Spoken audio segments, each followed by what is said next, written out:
Shalom, saudara-saudariku yang dikasihi Tuhan Yesus Kristus.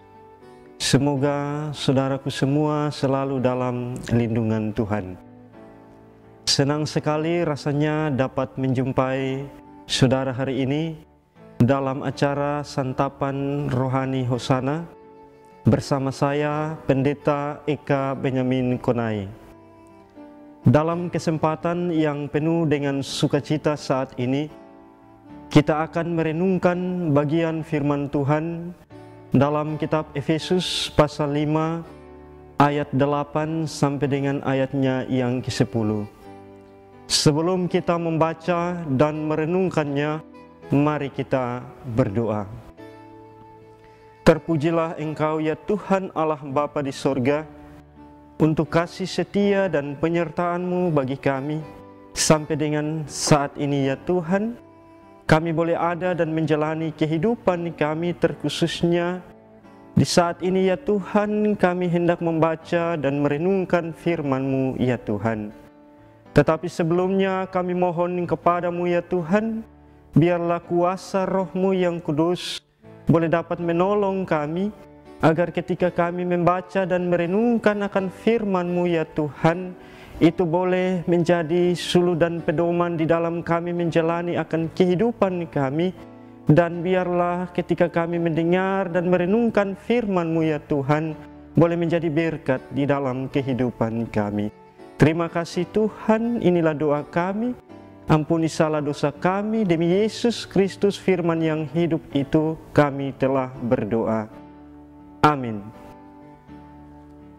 Beginilah bunyi firman Tuhan dari kitab Efesus pasal 5 ayat 8 sampai dengan ayatnya yang ke-10. Memang dahulu kamu adalah kegelapan, tetapi sekarang kamu adalah terang di dalam Tuhan. Sebab itu hiduplah sebagai anak-anak terang, karena terang hanya berbuahkan kebaikan dan keadilan dan kebenaran, dan ujilah apa yang berkenan kepada Tuhan. Demikianlah firman Tuhan. Bapak, Ibu, saudara-saudariku semua yang dikasihi dan diberkati dalam Tuhan Yesus Kristus, bagian firman Tuhan ini pasti kita sudah pernah membacanya dan bahkan sudah pernah mendengar khutbah dari bagian firman ini. Tetapi kembali lagi kali ini kita membacanya itu karena Tuhan mau terus mengingatkan kita tentang maksud dan kehendaknya bagi kita melalui firman-Nya. Saat ini saya mencoba untuk membuat sebuah tema dari bacaan kita, yaitu gelap, terang, dan terang terus. Saudara-saudariku sekalian, kita pasti pernah menonton iklan lampu Philips di televisi. Bahasa iklan itu bilang begini, terus terang Philips, terang terus. Walaupun hanya iklan, tetapi pesannya adalah lampu Philips hadir untuk terus memberikan terang dalam kegelapan. Harapan kita juga tentu demikian. Ketika memakai bola lampu tersebut, pasti kita membutuhkan terang dan terang terus. Kita yang sudah terbiasa dengan terang dan tiba-tiba listrik padam, pastinya kita rasa gelisah, rasa ganjil, dan lain sekali, karena tidak bisa berbuat sesuatu. Dan pasti kita akan berusaha mencari alternatif lain untuk bisa membuat terang dalam rumah. Kasih menyala senter, lampu emergensi, bakar lilin.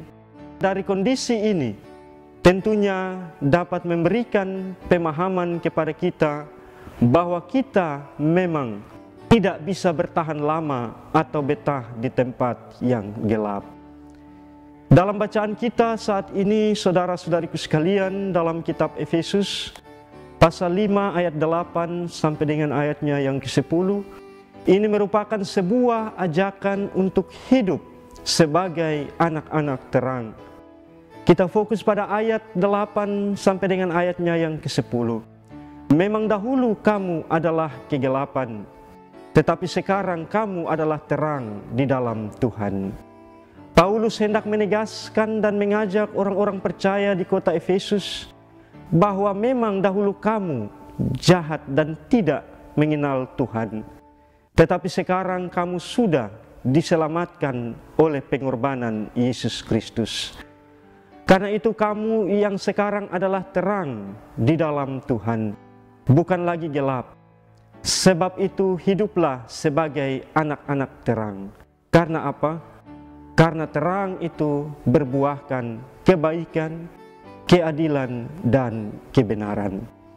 Dan ujilah apa yang berkenan kepada Allah. Artinya, hidup dalam kebaikan, keadilan, dan kebenaran sesuai dengan kehendak Allah, bukan kebaikan, keadilan, dan kebenaran menurut ukuran manusia dan kehendak manusia. Paulus hendak menyampaikan kepada orang-orang percaya di kota Efesus agar mereka meninggalkan kehidupan mereka yang lama untuk hidup di dalam Tuhan. Paulus mau supaya mereka tidak lagi kembali pada kehidupan mereka yang lama dalam kegelapan, tetapi tetap hidup dan bertahan dalam terang Tuhan. Saudara-saudariku sekalian, siapa yang tidak punya masa lalu? Pasti kita semua punya yang namanya masa lalu. Baik, buruk, jahat, pasti pernah menjadi bagian dari kehidupan kita. Setiap kita juga pasti punya masa lalu yang kelam. Saya punya masa lalu yang kelam, yang tidak direkam, hanya dipendam di hari yang kelam. Sekarang kita sudah ada dan hidup dalam terang Tuhan. Kita sudah hidup dalam anugerah keselamatan dalam diri Yesus Kristus. Itu berarti kita jangan lagi kembali kepada masa lalu kita. Ketika kita sudah hidup di dalam Tuhan, maka semua itu kita tinggalkan dan kita hidup sebagai anak-anak terang. Artinya dalam perbuatan, sikap, dan tingkah laku, kita dapat menjadi contoh dan teladan bagi orang lain yang melihat kita. Ketika kita sudah hidup dalam terang Tuhan dan tiba-tiba mungkin ada dalam kegelapan lagi atau hal-hal yang jahat, maka sudah pasti kita akan merasa terganggu dan merasa tidak nyaman, seperti kalau saat listrik padam. Dan kita akan berusaha untuk tetap mencari dan menemukan terang agar bisa menerangi hidup kita. Kita semua pasti tahu jenis binatang yang namanya laron. Biasa muncul saat musim hujan. Kebiasaan mereka adalah mencari tempat yang terang seperti bola lampu listrik, dan semua berkerumun di tempat yang terang tersebut. Dari mana mereka datang? Tentunya mereka datang dari tempat yang gelap. Mereka mencari terang dan mereka senang dengan terang itu, bahkan sampai mati di terang. Dari gelap mencari terang, hidup di terang sampai mati di terang. Itulah juga kehidupan kita sebagai anak-anak Tuhan yang hidup dalam terang Tuhan. Karena itu janganlah khawatir dan ragu. Seburuk apapun masa lalumu, sekarang kamu telah hidup dalam terang Tuhan. Dan ingatlah, kemarin adalah pengalaman, sekarang adalah kenyataan, esok adalah harapan. Karena itu, jadikanlah pengalaman untuk menjalani kenyataan hari ini dalam menggapai hari esok yang penuh harapan. Amin. Mari kita amini firman Tuhan ini dengan doa. Kita berdoa. Terima kasih Tuhan, Engkau boleh memberikan kepada kami waktu dan kesempatan untuk mendengarkan firman-Mu ya Tuhan.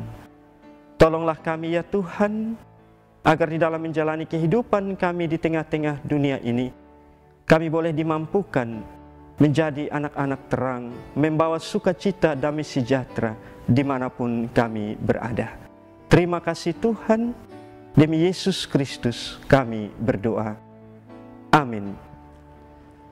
Kekasih-kekasih Tuhan, demikianlah santapan rohani Hosana saat ini. Semoga berkat firman Tuhan menguatkan iman kita. Sampai jumpa lagi dalam kesempatan berikutnya. Tuhan Yesus memberkati kita semua. Shalom.